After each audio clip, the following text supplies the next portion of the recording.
So these are both A5, and I want to show you the difference. This one is an A5 BMS 10, which out of a 12 scale, that's going to be middle of the road A5 because it goes from 8 to 12.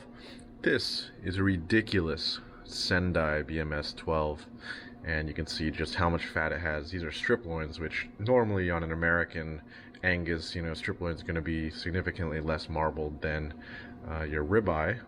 But you can just see how fatty they are. It's owing to the incredible breeding and genetics of the Wagyu beef. Usually they have just an incredible bull and get the bull semen and inseminate all these different cows. So they're definitely huge on genetics and also feed. So it's probably about 75% genetics and 25% the feed, the length of time, the actual composition of the feed that will create this marbling.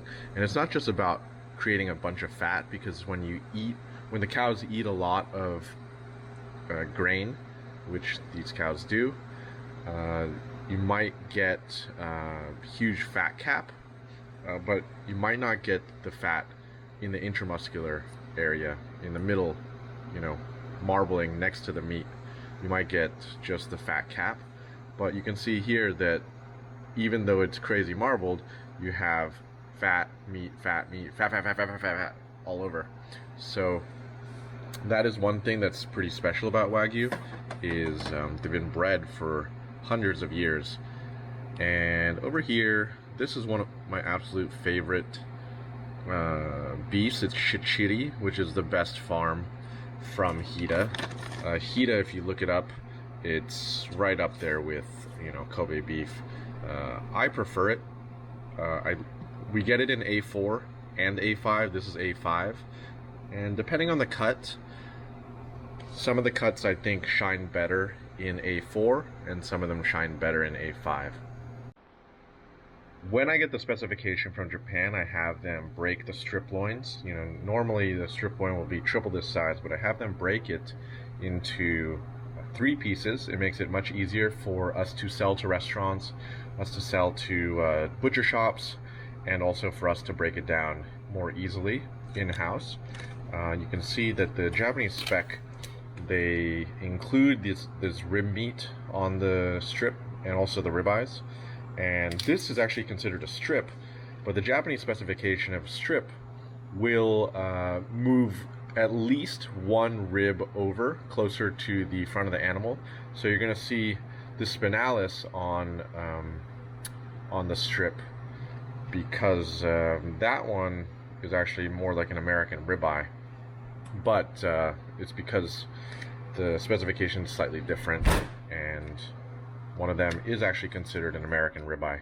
So, but you see the other side is, more your traditional strip. It doesn't have the spinalis muscle. So this is just an example of one of the boxes. These are the ribeyes. I believe this ribeye roll is just, let's see, this might be one side or one head. I gotta check. But anyway, you can see that it's November 10th. Was the slaughter date, the date of production, and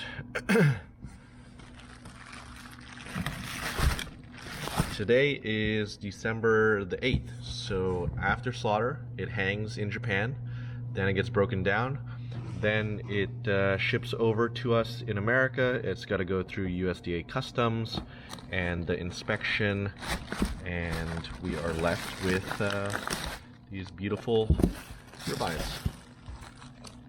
So I will definitely double check the marbling on this particular one, but it looks actually very well marbled, but a good balance. It's not crazy like the Sendai that was in the strip loin video a little bit ago. And we're going to continue unboxing because we want to get these back in the refrigerator ASAP. This is the box of strip loins from Chichiri. Definitely really nice balance between the meat and the fat. Is just going to be incredible. And even though to the normal consumer you might see just a ton of fat. But you think of bacon, you have fat meat, and a really good bacon is just going to have just the best elements of both. And a lot of these are actually cooked incorrectly in the States. In the States, we like to have big old honkin' steaks, but Japanese Wagyu is actually meant to be cooked in smaller portions on a grill or a cast iron and eaten hot off the pan. When you cook too big of a steak, then the steak will inevitably cool down and the fat will re-solidify, and you want the fat to be melting and bursting on your tongue, very much like a pizza. Pizza needs to come out of the oven really hot and burn the roof of your mouth. If it's cooled down too long, then the taste is not as good. This right here is a lesser known cut in we obviously know ribeyes and strips and fillets, but this is flat iron. But it is a, wow, look how fatty this is. This is a pita beef flat iron, and the marbling is just redonkulous. Look at that. This is definitely going to be the fattiest side, so as you work down and you cut this way, it will get leaner. But for some people, they like it super fatty.